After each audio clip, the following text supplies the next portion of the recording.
No sé si queda alguien más, pero me parece que sería conveniente arrancar por en honor al tiempo. Hoy vamos a hablar de seguridad del paciente, va a hablar la doctora María Belén Peralta, que es médica terapista infantil y especialista en seguridad del paciente y trabaja en la Dirección de Epidemiología. Adelante María Belén y muchas gracias. Buenos días a todos, muchas gracias por su presencia. En honor al tiempo, vamos a comenzar. Ahora voy a presentar.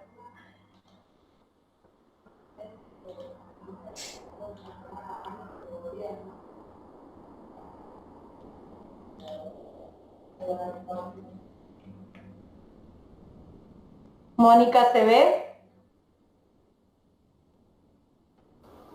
Ahí está empezando a presentar. Perfecto. Ahí está. ¿Se ve? Se ve, pero no se ve en pantalla completa. Ahí está. ¿Ahora sí? Ahora sí. Bueno, muy bien. En el encuentro de hoy vamos a charlar un poco sobre prácticas seguras en la atención en salud, fundamentalmente hablar de las metas internacionales para la seguridad del paciente y dentro de ellas una que es fundamental y transversal a todas, que es la identificación inequívoca o correcta del paciente.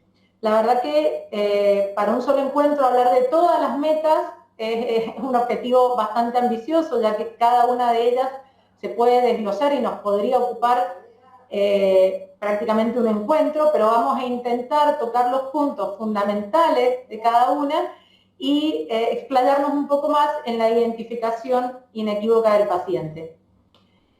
A diferencia de otras charlas en donde uno generalmente termino con una frase, quisiera comenzar con una que es del médico y profesor de la Escuela de Salud Pública de Harvard, Lucian Leape, en donde él dice que la seguridad del paciente no es un destino, sino que es un viaje.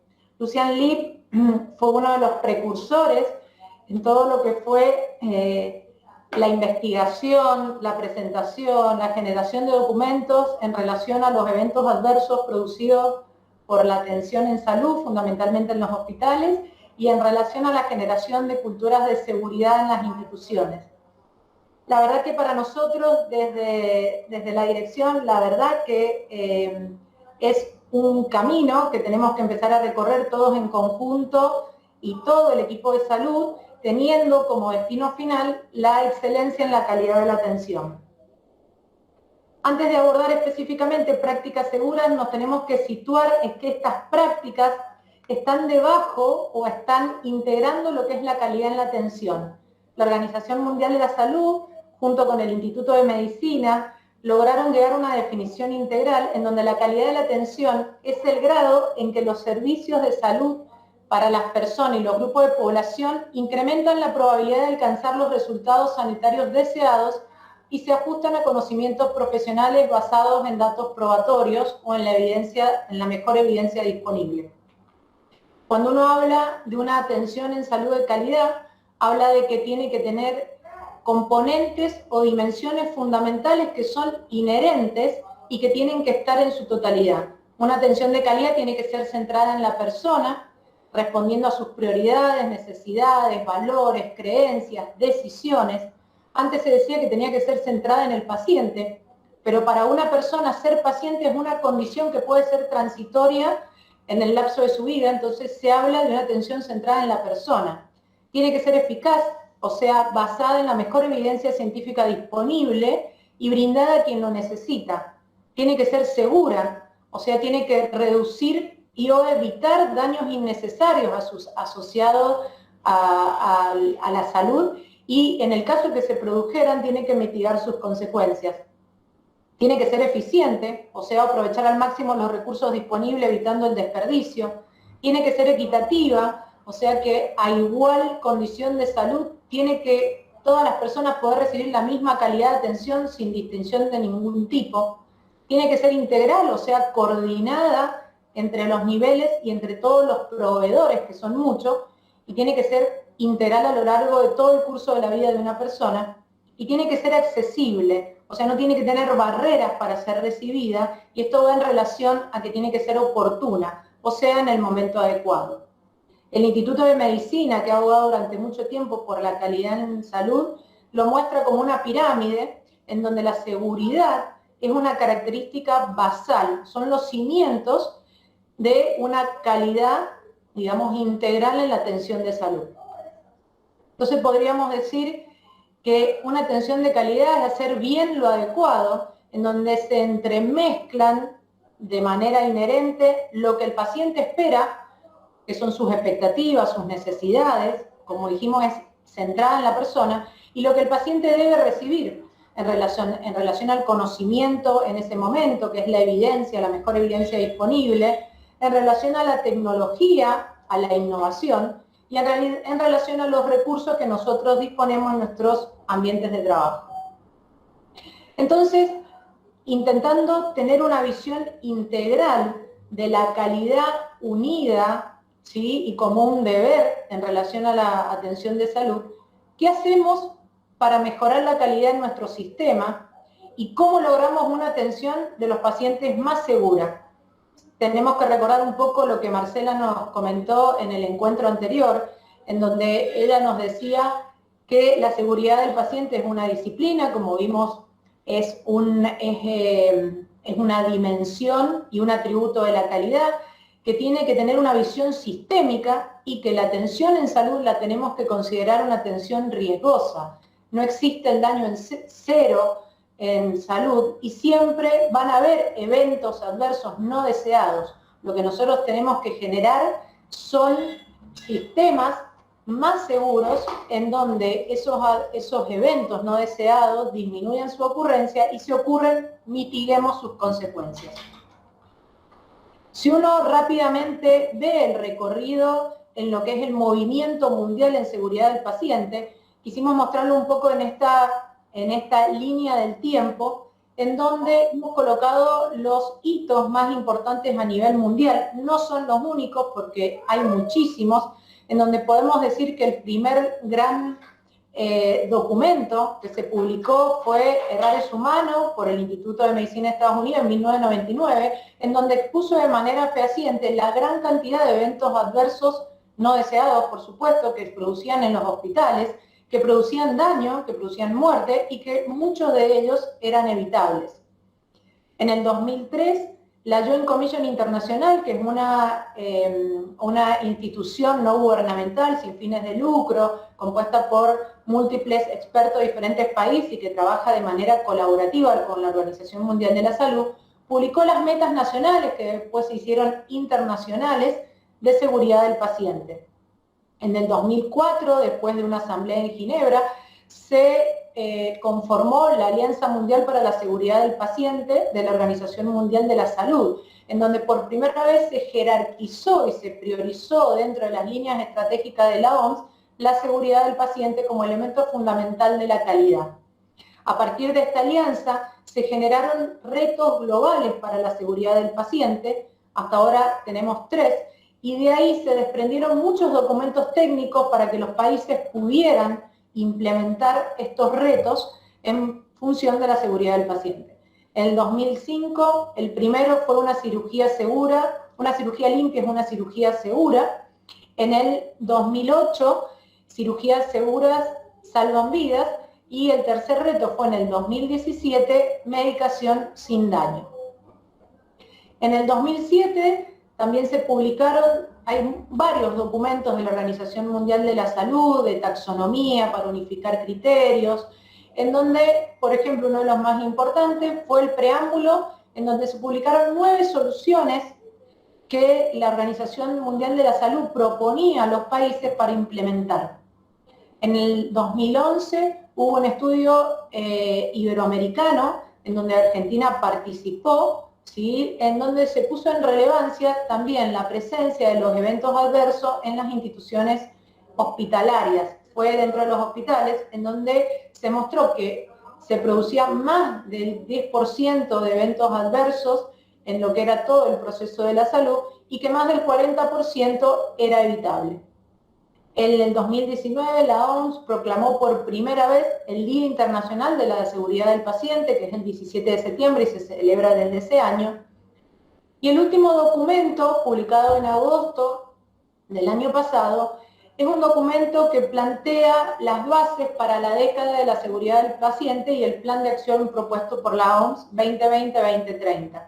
Este documento nosotros después se los vamos a pasar, está disponible, plantea 7 objetivos estratégicos que engloba un poco todo de lo que se viene trabajando desde hace muchos años a nivel mundial, en donde uno de los primeros es que hacer que el cero daño evitable sea una mentalidad. ¿Por qué decimos que sea una mentalidad? Es como lo que uno aspira, como una visión, ya que sabemos que la atención de salud siempre puede estar, digamos, unida a un daño y que ese daño muchas veces puede ser evitable. También se propuso construir sistemas altamente confiables, esto va de la mano de los sistemas de acreditación y certificación de estándares de calidad. Se propuso garantizar la seguridad de todos los procesos clínicos, involucrar y empoderar a los pacientes, capacitar a los equipos de salud, promover los liderazgos en los equipos de salud para pacientes, para profesionales en seguridad del paciente, garantizar flujo de información, conocimiento, generar información, desarrollar documentos que les sirvieran de herramienta a los equipos de salud y desarrollar y mantener asociaciones, sinergias a nivel multinacional con las diferentes entidades internacionales para, digamos, colaborar con los países en gestionar su propia seguridad. Estas estrategias, uno las puede resumir, son múltiples, están descritas en muchos documentos, pero se engloban en 2 grandes pilares. Uno, generar un cambio cultural en los equipos de salud, en las organizaciones, un cambio cultural individual, que pese a nuestras creencias, nuestra forma de hacer las cosas, nos cambie nuestro esquema mental y podamos pensar que pueden haber formas diferentes de hacer las cosas a las que veníamos haciendo. Generar una cultura de seguridad justa, ¿sí? No punitiva, que no busque quién fue el causante del error, sino que busque cuáles fueron las causas, que generalmente son múltiples, y cómo las podemos evitar. Y tenemos que también, el otro pilar fundamental, es la implementación de prácticas seguras. Esto quiere decir pasar de la teoría, de todo lo que nosotros tenemos como evidencia, a las acciones en nuestros espacios de trabajo. Estas estrategias se pueden resumir en promover el liderazgo, trabajar en equipo, diseñar procesos seguros, mejorarlos, rediseñarlos, reportar y aprender de los eventos adversos, tener sistemas de notificación de errores, analizarlos y aprender y modificar nuestros escenarios para que esos errores no vuelvan a ocurrir, medir. Siempre en calidad se dice que lo que no se mide no se puede mejorar. Si nosotros no sabemos dónde estamos parados, poco sabemos a dónde queremos ir, y la medición y los indicadores nos ayudan a seguir ese camino. Desarrollar iniciativas de mejora, prácticamente todo es mejorable. Informar en forma transparente, que esas mediciones, esos indicadores, los podamos transmitir, los podamos compartir entre nuestras instituciones, entre los países, y que nos sirvan de ejemplos. Involucrar al paciente y a su familia en su propio cuidado. Se habla de que los nuevos procesos en salud tienen que estar codiseñados junto con el paciente y su familia. Por ahí uno no lo ve muy lejano, pero tenemos que involucrar y educar al paciente para que participe en su propio cuidado. Y uno de los mejores caminos para lograr este cambio cultural y esta implementación de prácticas seguras para llegar a una calidad integral y a una excelencia en nuestra atención es el camino de las certificaciones y las acreditaciones de los estándares de calidad. Para adentrarnos ya más a lo que son las metas, es muy importante, quería tomarme estos minutos para hablar de la calidad y de todo lo que significa, porque trabajar en las metas e implementar metas de seguridad o soluciones para la seguridad del paciente o prácticas seguras no son hechos aislados, los tenemos que ver en un todo, en un sistema que va dirigido y alineado con la calidad.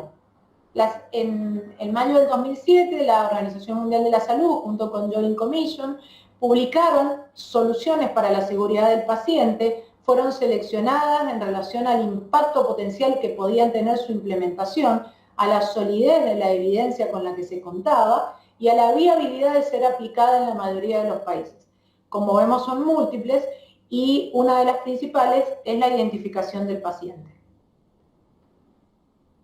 En el 2006 se definieron también la Organización Mundial de la Salud, junto con Joint Commission, las 6 metas internacionales que hoy vamos a desarrollar, en donde la primera y principal es la identificación correcta de los pacientes, y son metas que cuando uno las ve, más allá que algunas son transversales, actúan en la mayor parte del proceso asistencial y en su totalidad, desde que el paciente está en contacto por primera vez con alguien del equipo de salud hacia su egreso o la salida del sistema de salud o el egreso de una institución.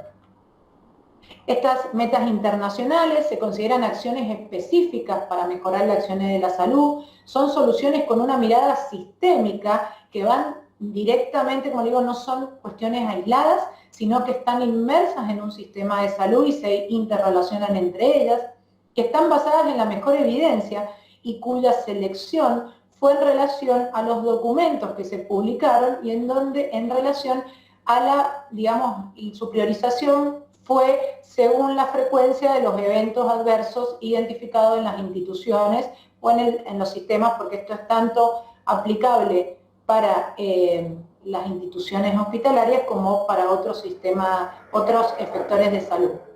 Y son todos estándares centrados en la persona.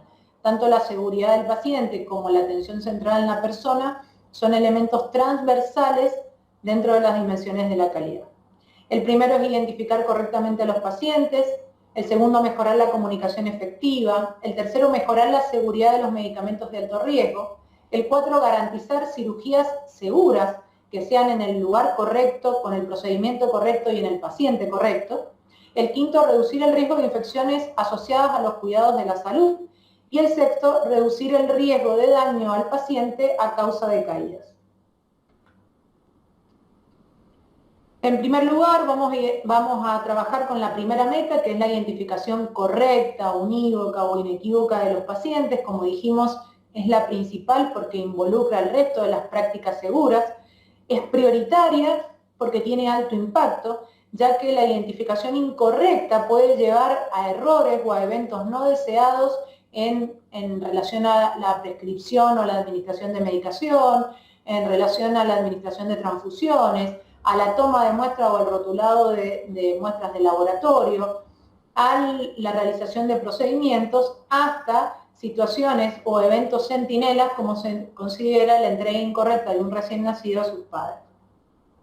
Por supuesto, la identificación incorrecta de mayor riesgo en los servicios críticos, donde hay alta carga laboral, donde los pacientes son complejos, donde hay poco tiempo, es mucha la demanda, donde puede haber recambio de personal frecuente.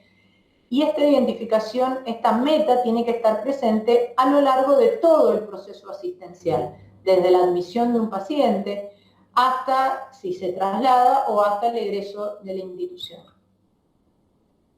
Tanto la OMS como la Joint Commission en cada meta sugiere medidas muy concretas que se pueden aplicar y que llevan a que podamos desarrollar e implementar de manera correcta cada una de ellas.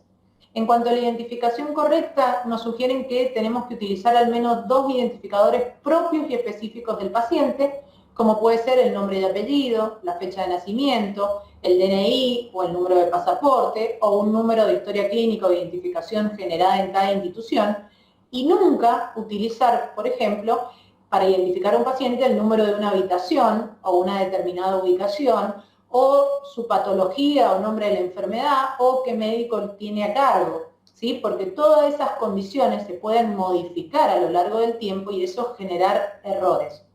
Estos 2 identificadores que elijamos, al menos 2, es muy importante en el proceso del sistema de admisión, ya que es el primer momento en donde se validan los datos obtenidos, donde yo cotejo y chequeo estos datos que obtengo con la documentación que el paciente me muestra, y tengo que garantizar un ingreso de datos y registro confiable en los sistemas que cada uno tenga. Es inequívoca porque son datos que corresponden únicamente a ese paciente y no a otro, y porque es un proceso que se considera único para cada persona. Teniendo o seleccionando estos 2 identificadores, habiendo chequeado la validez de estos datos, El paso siguiente es verificar la identidad del paciente utilizando al menos estos dos indicadores, antes de momentos fundamentales como es el proceso de admisión, el traslado de un paciente de un servicio a otro o de una institución a otra, o en el momento del egreso de la institución, antes de realizar cualquier procedimiento de diagnóstico, antes de obtener y etiquetar muestras obtenidas biológicas del paciente, antes de administrar transfusiones, fármacos, quimioterapia, radioterapia, etcétera, cualquier tipo de tratamiento, antes de realizar procedimientos, desde lo que significa tomar signos vitales a un paciente o hasta realizar un procedimiento invasivo como en un acto quirúrgico, y antes de generar documentación como lo que es la historia clínica, recetas, solicitudes o la toma del consentimiento informado. Cada uno de estos momentos tiene un subproceso, es como cada uno de estos momentos tiene una explicación y tiene que tener un procedimiento de cómo realizarlo. Por ejemplo, lo que es la toma de muestras se recomienda que el etiquetado de la muestra se realice frente al paciente y chequeando sus datos.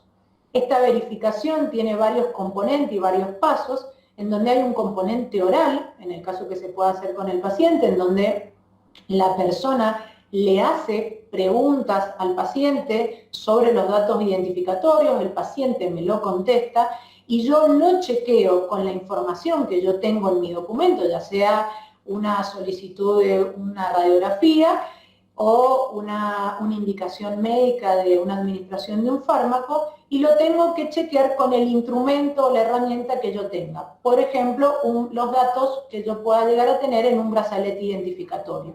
En todos estos momentos, los datos identificatorios que yo haya seleccionado tienen que coincidir y yo los tengo que obtener, chequear y cotejar. De la mano de esto va la utilización de herramientas para la identificación inequívoca, que lo que se promueve desde hace mucho es el uso del brazalete o pulsera identificatorio.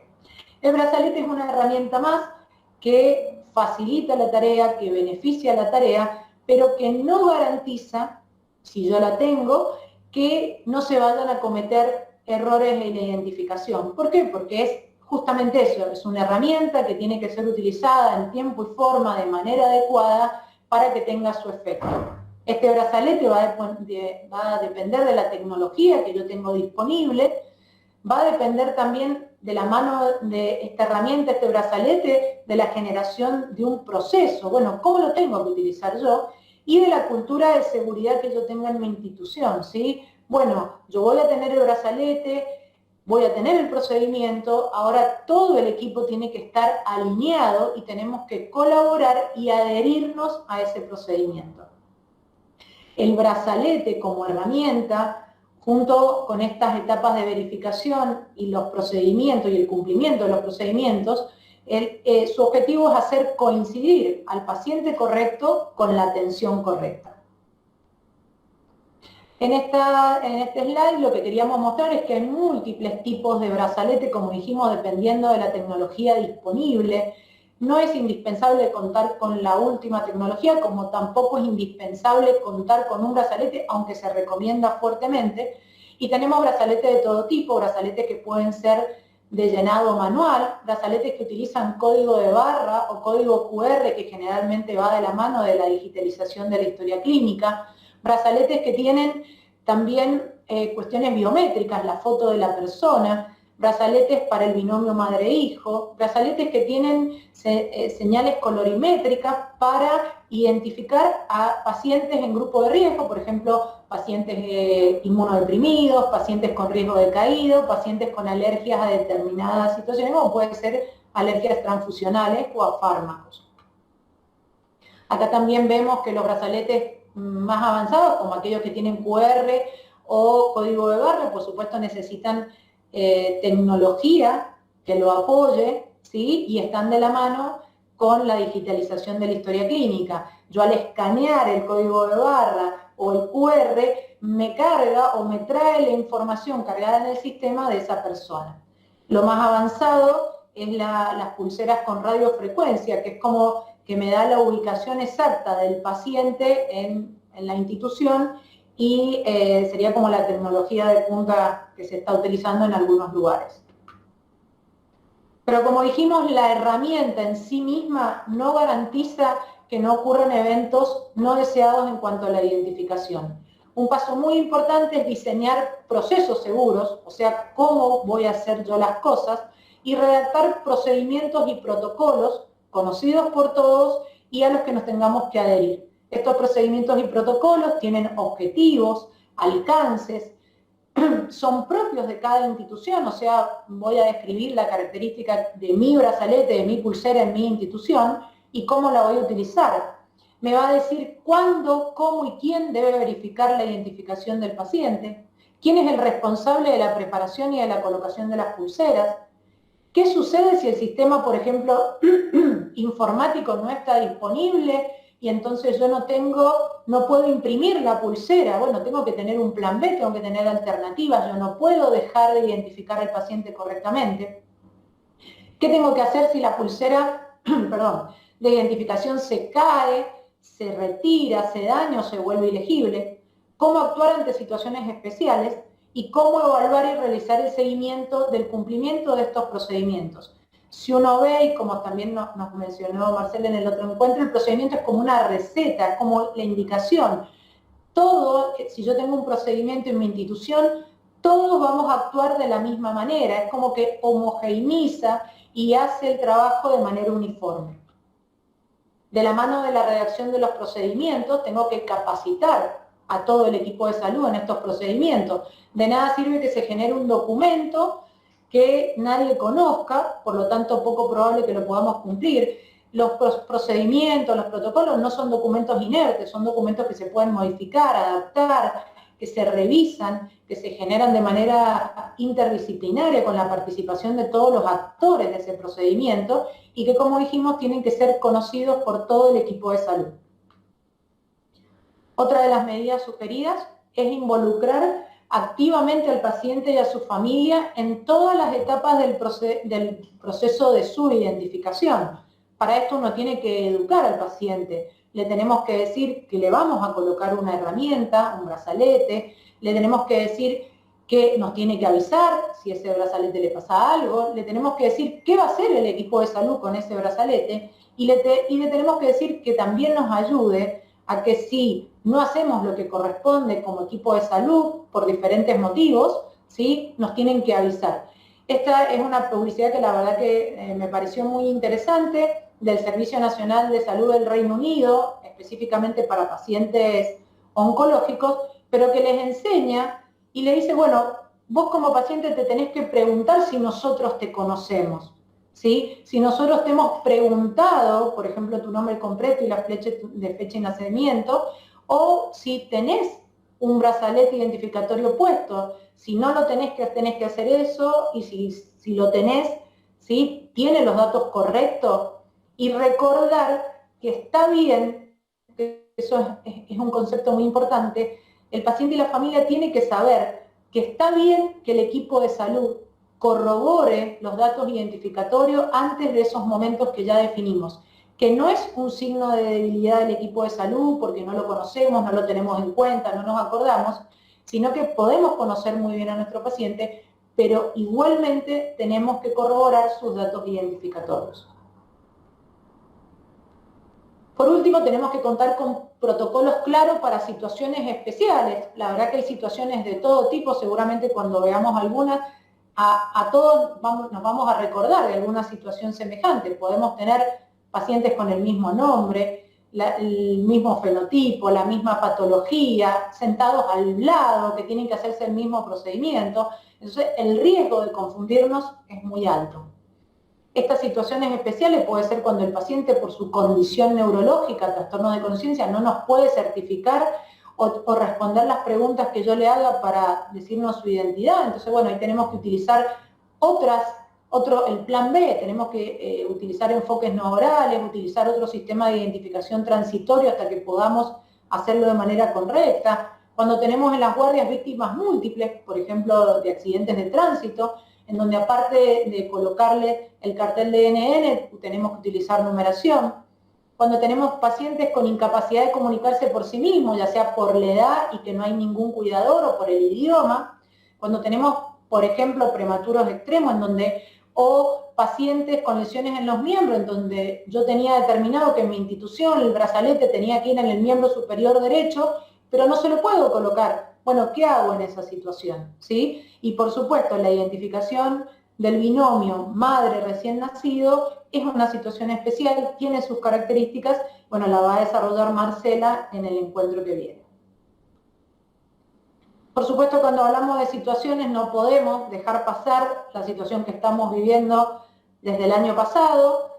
La situación de la pandemia nos generó nuevos escenarios mucho más complejos, ¿sí? Escenarios de mucha carga laboral, cansancio, reorganización de equipos, reorganización de funciones, recambio de personas. Esto generó nuevos aprendizajes. Estos nuevos aprendizajes en muchos lugares llevó a que los procedimientos, los protocolos se tuvieran que rediseñar, se tuvieran que adaptar a esta nueva situación, y también nos llevó a que pensáramos, como hace mucho tiempo no pensamos, en la seguridad de nuestro propio equipo de salud. Nos tenemos que acordar que la salud como calidad de la atención es la atención centrada en la persona, y la persona incluye equipo de salud y paciente, y la seguridad del paciente. Nosotros en época de pandemia tenemos múltiples traslados entre servicios, entre instituciones, terapias intensivas llenas, ¿sí? O servicios llenos con mucho recambio de pacientes, toma de muestras y demás. Pensemos en todos los errores de identificación de pacientes que se puede dar en cada uno de estos escenarios.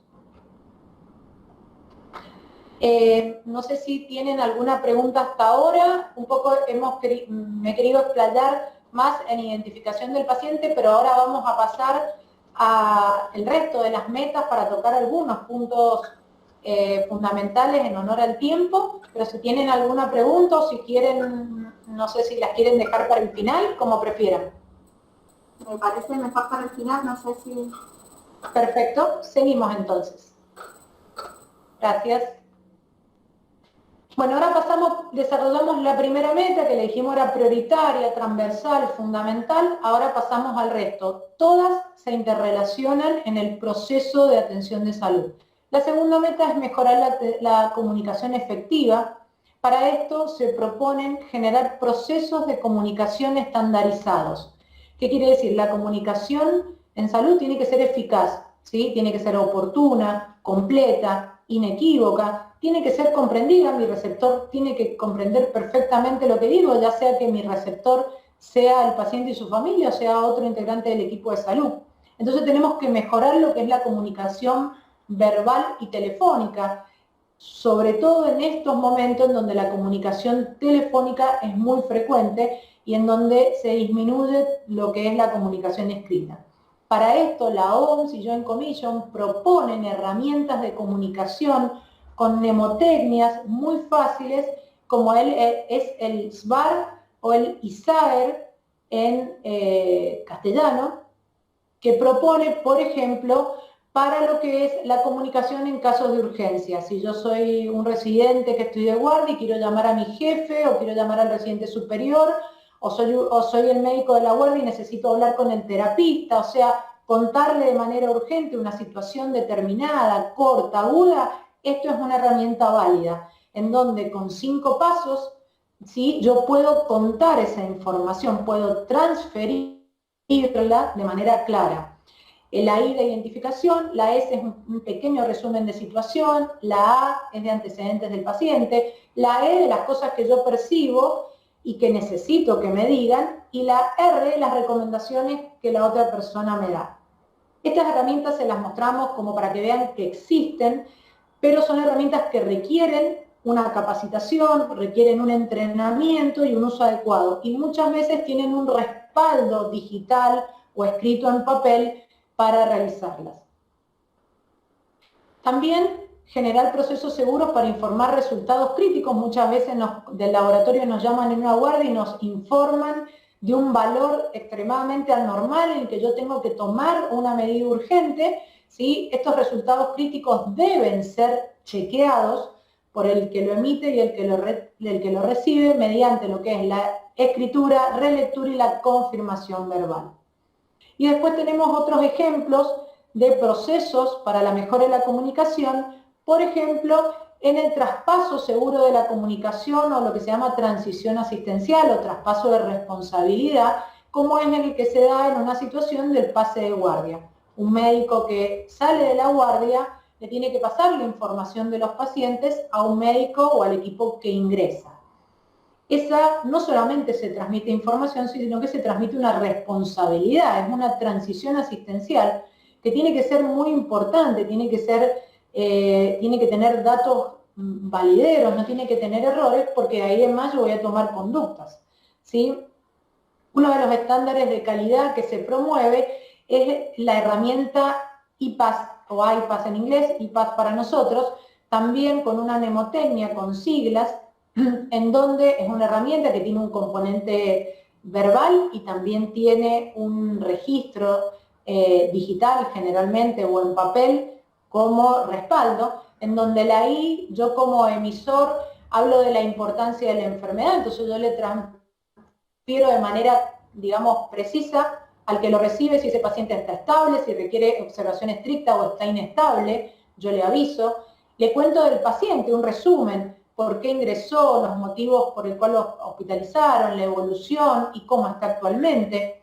También le transfiero acciones, una lista de tareas, tiempo y responsabilidad. Por ejemplo, estoy atendiendo, ¿sí?, a un paciente X en una terapia intensiva y hay una tarea pendiente porque no me llegó el resultado de un laboratorio. Bueno, yo le transfiero, a tal hora te tiene que llegar ese laboratorio, lo tenés que reclamar, tenés que ver cómo está porque, no sé, espero que me venga el ionograma alterado. Tengo que tener una situación y un plan de contingencia, ¿sí? Yo le transmito a la persona que toma la guardia qué está pasando y qué hemos pensado en la guardia con los especialistas y demás que podremos hacer. Por ejemplo, bueno, este paciente viene con antibióticos, si tiene fiebre, hemos hablado con los especialistas y vamos a, digamos, coordinamos de que lo vamos a cultivar, vamos a rotar a tales antibióticos. ¿Esto qué hace? Lo que hace es disminuir el riesgo de cometer errores, que si la persona que está de guardia está saturada, tiene ingresos, está con muchas, digamos, otras situaciones, alta demanda laboral, y ocurre esa situación de que el paciente tenga fiebre, bueno, ya tengamos un plan pensado, que no improvisemos, ¿sí? Y la S de síntesis, el receptor resume lo importante, esto que le dijimos, cómo está el paciente, ¿sí?, si es estable, de cuidado o inestable, su resumen, las listas pendientes y el plan de contingencia. En este momento es el momento para hacer preguntas y repetir las acciones importantes. Estas herramientas son muy esquemáticas, requieren, como dijimos, entrenamiento de los equipos, requieren capacitación, requieren un respaldo, una organización y requieren adherir a esto, ¿sí? La idea es que los traspasos de comunicación o transición asistencial se den en un marco y en situaciones adecuadas, como por ejemplo que no nos esté interrumpiendo el celular a cada rato. Seguimos con el resto de las metas, voy a acelerar un poquitito. ¿Sí? La tercera meta es mejorar la seguridad de los medicamentos de alto riesgo. Existe una lista ya determinada de medicamentos que se consideran de alto riesgo, como son los electrolitos concentrados, psicotrópicos, estupefacientes, quimioterápicos, heparinas, insulinas, o aquellos medicamentos que se ven semejantes y suenan semejantes, que son los LASA. Para esto se sugiere que en cada institución exista un listado de medicamentos de alto riesgo que nosotros sepamos que en nuestra farmacia hospitalaria hay disponible, ¿sí? Generalmente estos medicamentos de alto riesgo se intenta que las personas que lo utilizan lo puedan reconocer fácilmente, como por ejemplo con etiquetados de diferentes colores. Tenemos que diseñar procesos específicos para que estos medicamentos de alto riesgo, ¿sí?, se almacenen en lugares determinados, ¿sí?, y tengan una prescripción determinada y una administración y monitorización. Se tienen que identificar áreas en las cuales, por ejemplo, es una recomendación fuerte, los electrolitos concentrados no estén disponibles muy a la vista, en donde en una situación de emergencia yo quiera sacar una ampolla de una cosa y saque una de potasio sin querer y le administra al paciente por error. Entonces, hay medidas específicas que determinan digamos, que estos medicamentos de alto riesgo se utilicen de manera segura. Y, por supuesto, protocolizar su utilización. Como, por ejemplo, acá vemos, son, digamos, pósteres en donde el equipo de salud tiene determinado, bueno, yo tengo gluconato de potasio, gluconato de calcio en mi hospital, qué concentración cuento, tengo cloruro de potasio, en qué porcentaje también lo tengo. Por ejemplo, a la derecha vemos ampollas rotuladas, las que rojo de alto riesgo, las amarillas las que tienen presentaciones similares, ¿sí? Y después, siempre recordar que para los medicamentos de alto riesgo tenemos que pensar, asegurarnos, revisar antes de administrarlos. La cuarta meta es garantizar cirugías en el lugar correcto, con el procedimiento correcto, al paciente correcto. Cirugías correctas. Hemos tenido múltiples ejemplos de cirugías que se han hecho en lugares erróneos y le han producido un daño irreversible al paciente. Hay muchas medidas que fueron sugeridas de manera técnica en el segundo reto global, que la cirugía es un documento técnico en donde dice la cirugía segura salva vida, y tiene varios puntos y pilares fundamentales. Uno de los primeros, como dijimos, es identificar a los pacientes en todas las instancias del proceso de una cirugía. Utilizar un checklist operatorio, preoperatorio, que tiene 3 momentos, que ya lo vamos a ver. Realizar un marcado quirúrgico en los casos de bilateralidad, altura o multiplicidad. Realizar un timeout, que es la pausa intraoperatoria para revisar determinadas cosas que yo tengo que tener seguras tipo checklist, y todo tener un registro en la historia clínica. Acá vemos la lista de verificación para una cirugía segura de la Organización Mundial de la Salud. Este checklist, por supuesto, tiene que tener responsables a cargo. Tengo 3 momentos: antes de la inducción de la anestesia, antes de la incisión cutánea y antes de que el paciente salga del quirófano. Para que una cirugía sea segura, estos 3 momentos tienen que ser respetados y este checklist tiene que ser llenado en cada momento. No tiene sentido que al ingreso llene todo rápido, como para que me quede lleno y lo ponga en la historia clínica, porque no garantiza la seguridad del procedimiento. El time out o la pausa intraoperatoria, que se recomienda fuertemente, se debe hacer en el lugar en el que se lleva a cabo el procedimiento, o sea, en el quirófano, justo antes de comenzarlo. Involucra todo el equipo que está en el quirófano y durante el mismo se verifica, ¿sí? Es un checklist de todo lo que tenemos que tener disponible, ya sea de recursos o todas las cosas que tenemos que tener en cuenta. Como vemos, si está presente todo el equipo, la identidad del paciente, el procedimiento a realizar, que sea el sitio y el lado correcto, la disponibilidad de todo el equipamiento, la disponibilidad de exámenes complementarios en el caso que yo tenga o se me complique la cirugía, como puede ser la disponibilidad de realizar un estado ácido-base, ¿sí? Datos relevantes del paciente que me puedan hacer, digamos, modificar la evolución de mi cirugía, y la administración de antibióticos profilácticos si correspondiese. Ya vamos terminando. En la meta número 5 es la reducir el riesgo de infecciones asociadas a los cuidados de la salud. Esta es una meta muy robusta que incluye muchas cosas que son fundamentales, como por ejemplo la higiene de manos. Se recomienda implementar en las instituciones programas de lavados de manos y medición de la adherencia. La higiene de manos es una de las pocas cosas que está totalmente demostrado que disminuye las infecciones asociadas a los cuidados de la salud. Es fácil de realizar, requiere pocos recursos, pero paradójicamente es una de las cosas que menor adherencia tienen los equipos de salud. Hay que generar entornos seguros. Esto habla de los aislamientos de los pacientes o el uso de los equipos de protección y la limpieza del entorno. Hay que generar procedimientos seguros. Esto habla y hace relación a, por ejemplo, la colocación y permanencia de dispositivos en momentos adecuados, como por ejemplo los checklists para colocación de catéteres venosos centrales, y en general son estrategias multimodales. Se llaman bundles o paquetes de medida. Son varias medidas que, si las hacemos todas, generan todas juntas a todos los pacientes, generan un beneficio. Realizadas de manera aislada no digamos, no voy a llegar al beneficio necesario.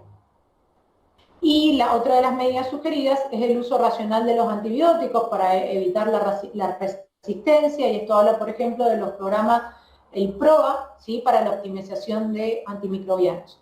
En esta imagen vemos, como ya les comentaba, un paquete de medidas de inserción de catéter venoso central, que sumado a lo que es la curación adecuada o el cuidado adecuado de los catéteres venosos centrales, la correcta colocación, el correcto cuidado y el retiro de los catéteres en tiempo y forma, eso es un bundle para disminuir las bacteremias asociadas a catéteres.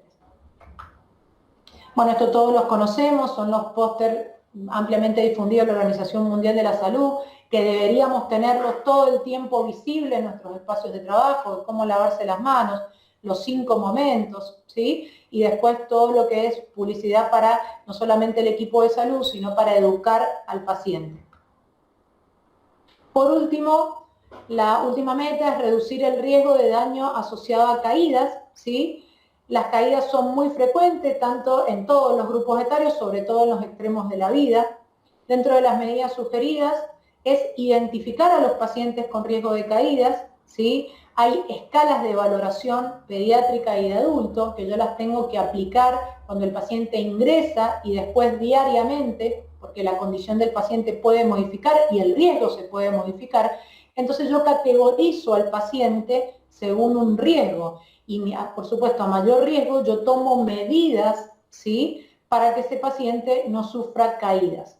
Tengo que diseñar procesos para esta evaluación inicial y continua, y si yo identifico un paciente con alto riesgo, tengo que diseñar procesos para ver cómo voy a intervenir dentro en todo lo que es la intervención de pacientes hospitalarios y ambulatorios, y tengo que implementar estas medidas, fundamentalmente con la ayuda de los cuidadores, con la educación del paciente y su familia, y adecuando las instalaciones. Como ejemplo, bueno, esta es una de las escalas, se las traje a modo para que vieran, tienen una puntuación escala de adulto, una puntuación determinada, y con la suma de esos puntos yo identifico un riesgo. A ver, discúlpenme que un minutito que...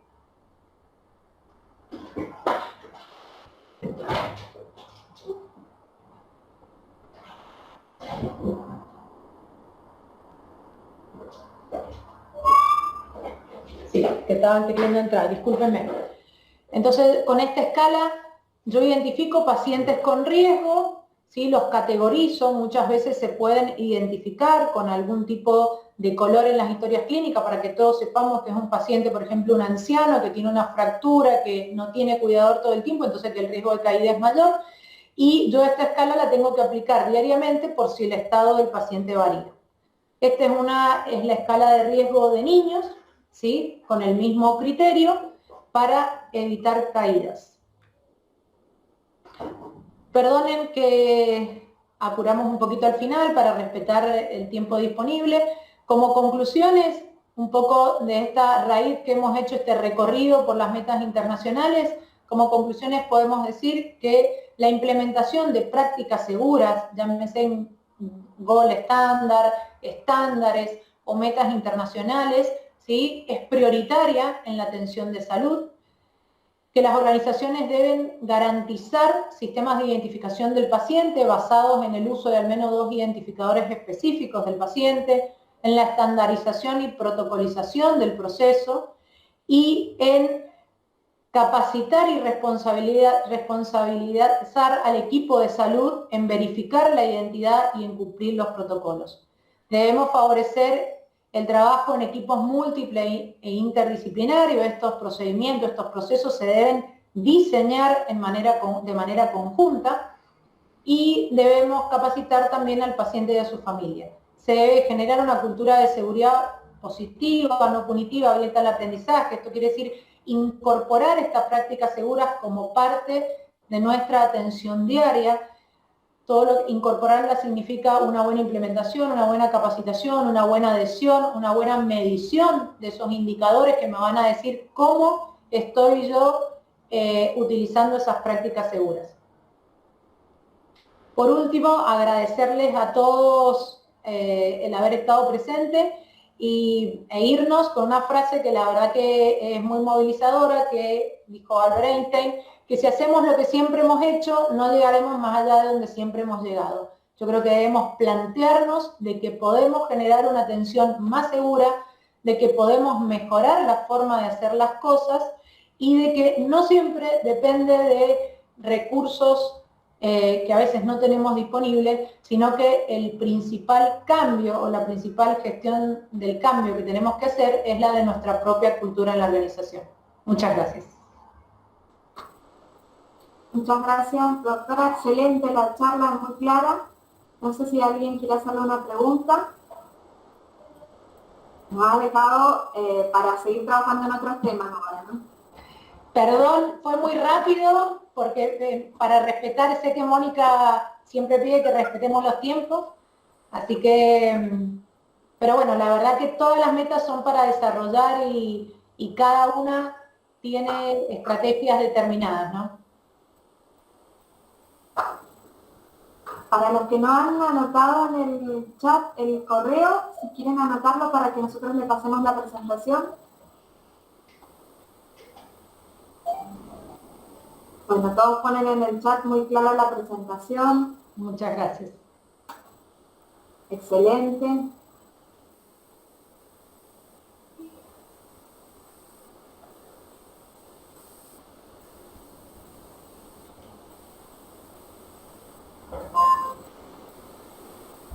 Bueno, después vamos a mandarle después de esta charla unas preguntitas que ya les habíamos dicho la otra vez para identificar, para conocer cómo identifican ustedes a los pacientes y después de esta charla seguramente van a ver todos los errores que cometemos en forma habitual todos los días nosotros.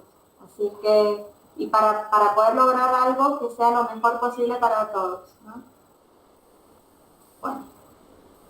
Bueno, muchísimas gracias, doctora. Si no hay ninguna pregunta, si se quiere retirar, los que no han puesto el correo, ahí lo estamos, quédense un ratito más hasta que escriban su dirección de mail y le mandamos la información. Muchas gracias. Bueno, muchas gracias a todos. Saludos. Saludos.